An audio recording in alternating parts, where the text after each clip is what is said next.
പിതാവിൻ്റെയും പുത്രൻ്റെയും പരിശുദ്ധാത്മാവിൻ്റെയും നാമത്തിൽ ആമേൻ. ഈശോ മിശിഹായിക്ക് സ്തുതിയായിരിക്കട്ടെ.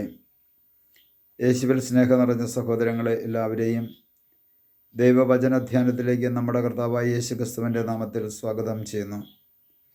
നമ്മുടെ കർത്താവ് ഈശോ മിശിഹാ എല്ലാവരെയും സ്വർഗം തുറന്ന് അനുഗ്രഹിക്കട്ടെ എന്ന് പ്രാർത്ഥിക്കുന്നു. പ്രിയ സഹോദരങ്ങളെ, നമുക്ക് കർത്താവിൻ്റെ തിരുവചനം നമുക്ക് ധ്യാനിക്കാം. സുഭാഷിതം പുസ്തകം 28-ാം അധ്യായത്തിൻ്റെ 13-ാമത്തെ തിരുവചനത്തിൽ ഇപ്രകാരം പറയുന്നു: തെറ്റുകൾ മറച്ചു വയ്ക്കുന്നവന് ഐശ്വര്യമുണ്ടാവുകയില്ല, അത് ഏറ്റുപറഞ്ഞ് പരിത്യജിക്കുന്നവന് കർത്താവിൻ്റെ കരുണ ലഭിക്കും. ഹൃദയം കഠിനമാക്കി വെക്കുന്നവൻ ദുരിതം അനുഭവിക്കും. ഇവിടെ ദൈവത്തിൻ്റെ പരിശുദ്ധാത്മാവ് വളരെ വ്യക്തമായിട്ട് സഭാമക്കളെ ഓർമ്മിപ്പിക്കുന്ന ഒരു കാര്യമാണ്. അതായത്, തെറ്റുകൾ മറച്ചു വയ്ക്കുന്നവന് ഐശ്വര്യമുണ്ടാവുകയില്ല. ജീവിതത്തിൽ, ഒരു വ്യക്തിയുടെ ജീവിതത്തിൽ തെറ്റുകളുണ്ടായാൽ ആ തെറ്റുകളെ നമ്മൾ മറച്ചു വയ്ക്കരുത്. അത് തെറ്റാണെന്ന് ബോധ്യപ്പെട്ടു കഴിയുമ്പോൾ നാം ഓരോരുത്തരും അത് തിരുത്തേണ്ടിയിരിക്കുന്നു. ഉദാഹരണമായിട്ട് പറഞ്ഞു കഴിഞ്ഞാൽ, ഒരു വ്യക്തിയുടെ സ്ഥലത്തോടുള്ള അല്ലെങ്കിൽ മറ്റുള്ളവരുടെ സമ്പത്തിനോട് അമിതമായ ആർത്തി, അല്ലെങ്കിൽ എനിക്ക് കുറേ സ്ഥലത്തിൻ്റെ ഭാഗം കൂടി എനിക്ക് സൗകര്യപ്രദമായിട്ട് കുറേ കൈവശമാക്കുവാൻ വേണ്ടി സ്ഥലത്തില്ലാത്തവൻ്റെ അതിർത്തിക്കല്ല് മാറ്റിയിട്ടു. കുറേ സ്ഥലം സ്വന്തമാക്കി. ചിലപ്പോൾ ഒരടി സ്ഥലമായിരിക്കാം സ്വന്തമാക്കിയത്. അവസാനം മനസ്സിലാക്കുകയാണ്, അതിർത്തിക്കല്ല് മാറ്റിയിടുന്നവൻ ശപിക്കപ്പെട്ടവനെന്ന വചനം ഈ അതിർത്തിക്കല്ല് മാറ്റിയിട്ടവൻ്റെ ഹൃദയത്തിൽ പതിച്ചപ്പോൾ അവനെ സംബന്ധിച്ചിടത്തോളം മനസ്സിലായി, ഞാൻ ചെയ്തത് തെറ്റാണെന്ന്. ആ തെറ്റ് മനസ്സിലാക്കി കഴിയുമ്പോൾ അവൻ എന്ത് ചെയ്യണം? ആ തെറ്റ് തിരുത്തണം. എന്ന് പറഞ്ഞു കഴിഞ്ഞാൽ ആ അതിർത്തിക്കല്ല് മാറ്റിയിട്ട് അയൽവാസിക്കുള്ളത് കൊടുക്കണം. ഇതുകൊണ്ടാണ് കർത്താവ് പറഞ്ഞത്, തെറ്റുകൾ മറച്ചു വയ്ക്കുന്നവന് ഐശ്വര്യമുണ്ടാവുകയില്ല. ഇന്ന് ഓരോ വ്യക്തികളും അവരവരുടെ ഹൃദയത്തിൽ കരം വെച്ചുകൊണ്ട് ദൈവത്തിന് മുമ്പിൽ ആത്മപരിശോധന ചെയ്യട്ടെ. ഞാൻ പലപ്പോഴും എൻ്റെ തെറ്റുകൾ മറച്ചു വെച്ചുകൊണ്ട് അതേ തെറ്റുകൾ വീണ്ടും വീണ്ടും ചെയ്യുന്ന ഒരു വ്യക്തിയായി മാറ്റപ്പെട്ടിട്ടില്ലേ?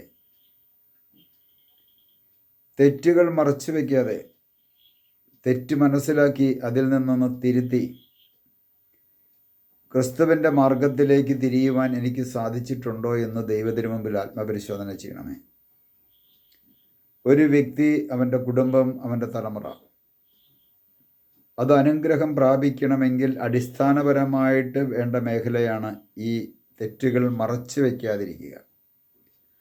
അത് ഏറ്റുപറഞ്ഞ് പരിത്യജിക്കണം. ഏറ്റുപറയുക എന്ന് പറഞ്ഞാൽ, ഒന്ന് ദൈവ തിരുസന്നിധിയിൽ ഏറ്റുപറയുക, രണ്ട് ദൈവത്തിൻ്റെ പ്രതിനിധിയുടെ മുമ്പിൽ ഏറ്റുപറയുക. ആരാണ് ദൈവത്തിൻ്റെ പ്രതിനിധി?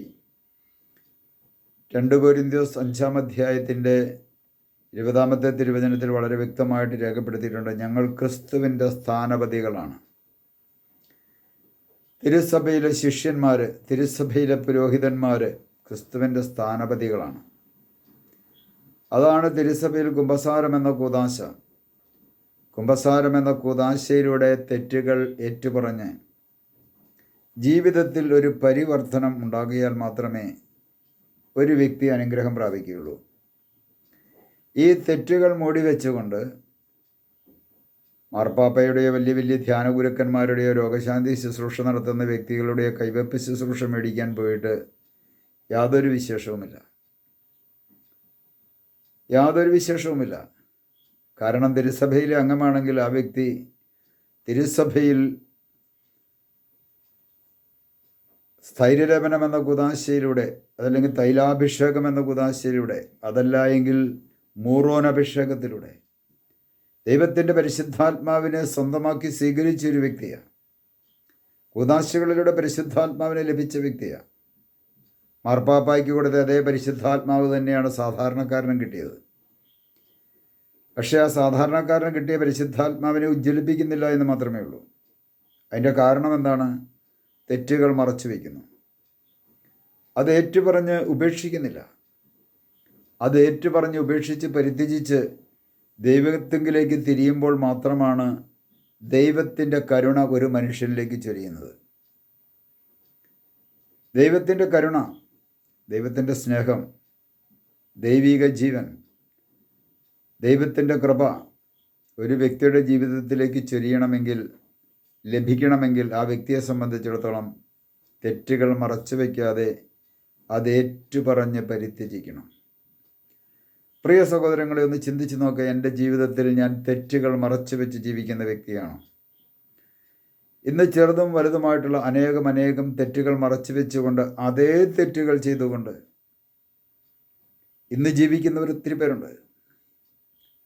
യേശുക്രിസ്തു കൽപ്പിച്ച ഏറ്റവും വലിയ മഹത്തായ കൽപ്പന, ഞാൻ നിങ്ങളെ സ്നേഹിച്ചതുപോലെ നിങ്ങളും പരസ്പരം സ്നേഹിക്കണമെന്നുള്ള സ്നേഹത്തിൻ്റെ കൽപ്പന പോലും ഇത് പഠിപ്പിക്കുക ചെയ്യുന്ന വ്യക്തികൾ പോലും മറ്റുള്ളവരെ സ്നേഹിക്കാതെ, അംഗീകരിക്കാതെ, മറ്റുള്ളവരുടെ മുമ്പിൽ എളിമപ്പെടാതെ, മറ്റുള്ളവരെ മാറ്റി നിർത്തിക്കൊണ്ട് ഒരുപക്ഷെ വിശുദ്ധ കുർബാന സ്വീകരണവും പ്രാർത്ഥനയുമൊക്കെ ആയിട്ട് മുമ്പോട്ട് പോകുന്നുണ്ടാകാം.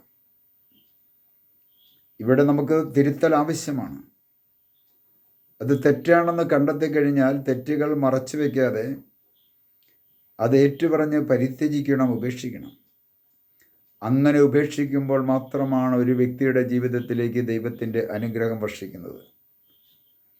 അതുകൊണ്ടാണ് വചനം അവസാനം ഇങ്ങനെ പറയുന്നത്, ഇത് മൂടിവെക്കുന്നവന് കർത്താവിൽ നിന്ന് കരുണ ലഭിക്കത്തില്ല, ഹൃദയം കഠിനമാക്കി വെക്കുന്നവൻ ദുരിതമനുഭവിക്കുമെന്ന് തുടർന്നുള്ള വചനത്തിൽ പറയുന്നത്. ഹൃദയം കഠിനമാക്കി ദുരിതമനുഭവിക്കും. ഇന്ന് പല വ്യക്തികളുടെയും ഹൃദയം കഠിനമാണ്. പാറയേക്കാളും കഠിനമായിട്ടുള്ള ഹൃദയവുമായിട്ട് ജീവിക്കുന്ന അനേകം വ്യക്തികളാണ് നമ്മുടെ ചുറ്റുപാടുമുള്ളത്. പ്രിയ സഹോദരങ്ങളെ, ജീവിതത്തിൽ നമ്മൾ തിരുത്തേണ്ടത് തിരുത്തി ദൈവത്തെങ്കിലേക്ക് തിരിയുമ്പോൾ മാത്രമാണ് കർത്താവിൻ്റെ കൃപയും അനുഗ്രഹവും ലഭിക്കുന്നത്. നമുക്കൊരു നിമിഷം പ്രാർത്ഥിക്കാം. കർത്താവായ യേശുവേ, തെറ്റുകൾ മറച്ചു വയ്ക്കുന്നവൻ ഐശ്വര്യമുണ്ടാവുകയില്ല, അവ ഏറ്റുപറഞ്ഞ് പരിത്യജിക്കുന്നവന് കർത്താവിൻ്റെ കരുണ ലഭിക്കും. ഹൃദയം കഠിനമാക്കി വെക്കുന്നവൻ ദുരിതമനുഭവിക്കുമെന്ന് അരുളി ചെയ്ത കർത്താവേ, തെറ്റുകൾ തിരിച്ചറിഞ്ഞ് അതിനെ തിരുത്തി ഏറ്റുപറഞ്ഞ് ഉപേക്ഷിച്ച് അങ്ങയുടെ തിരുസന്നിധിയിലേക്ക് മടങ്ങി വരുവാനായിട്ടുള്ള കൃപയും അനുഗ്രഹവും അവിടുത്തെ പരിശുദ്ധാത്മാവിലൂടെ ഞങ്ങൾക്ക് ഓരോരുത്തർക്കും നൽകി ഞങ്ങളെ അനുഗ്രഹിക്കണമേ. പിതാവിൻ്റെയും പുത്രൻ്റെയും പരിശുദ്ധാത്മാവിൻ്റെയും നാമത്തിൽ ആമേൻ.